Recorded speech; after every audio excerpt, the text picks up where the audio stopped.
Hi, my name's Edward Nelson and I am going to present to you one of my favorite models, a simple one, an old one, but one I think you'll find really useful whenever you're trying something new. And we're all trying something new these days, whether it's a new skill, a new habit, a new behavior, or even a new mental habit, like the stories you tell yourself about presenting on video or going into meetings.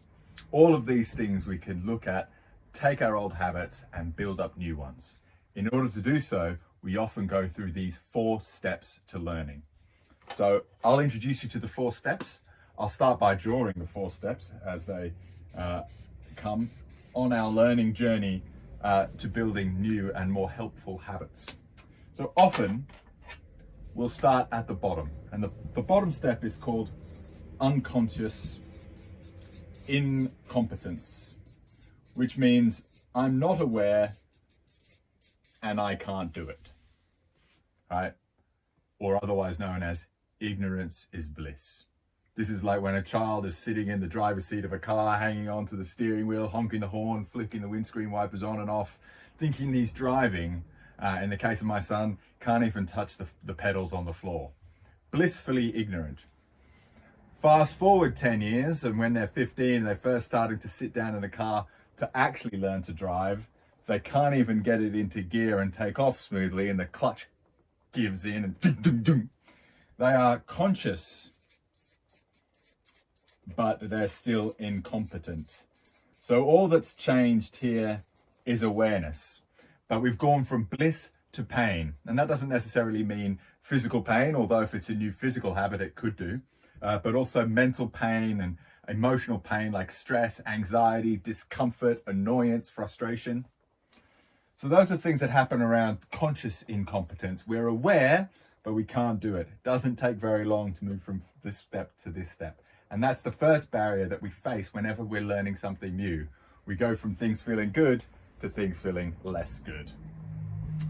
If we persevere and we see the reason to continue, we'll often get to a stage called conscious competence.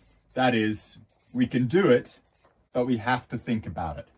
On the driving analogy, that's like when you're taking your test and you're very aware of the speed limit, making sure you adhere very strictly to it, making sure your head moves around, making sure that you look in the mirrors. All of these things you're hyper aware of, you're very conscious, and if your driving instructor passes you and gives you a tick, they deem you competent, for better or worse, to go out and drive. Nowadays, when you're driving, you might be at stage 4, what we call a habit, or in this model, unconscious but competence. Okay, which means we can do it, and we can do it without even thinking about it. Habits are great. It means we can do other things like sing along to our favorite song, or listen to an audiobook, or argue with our partner or kids. All of these things we can do because we can drive without thinking about it. It's also when accidents happen, but nevertheless, that's the great thing about being up there at step 4, is that we have a habit. And the great things about habits is they don't take mental effort.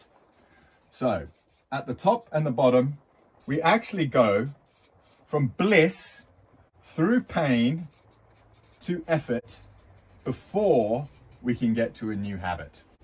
And this is the biggest barrier anybody faces to learning anything new, as I said, whether it's a skill, a behavior, or a mental habit, is that to go from where we were to somewhere new, counterintuitively, it often feels painful, uncomfortable, stressful, takes a lot of mental effort.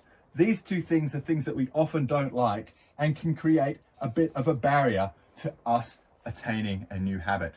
It's not that we can't do it, it's that our journey there feels uncomfortable. So I'd like you to bear that in mind and remember that just because you've moved from bliss to pain isn't a bad thing. It's actually progress on the 4 steps to learning. With that in mind, I'd encourage you to persevere on anything that you've set out to try and know that actually this discomfort is progress. That's the 4 steps to learning. My name's Edward Nelson. I hope you've enjoyed it. Please leave any feedback below on the video. Thanks very much. Have fun.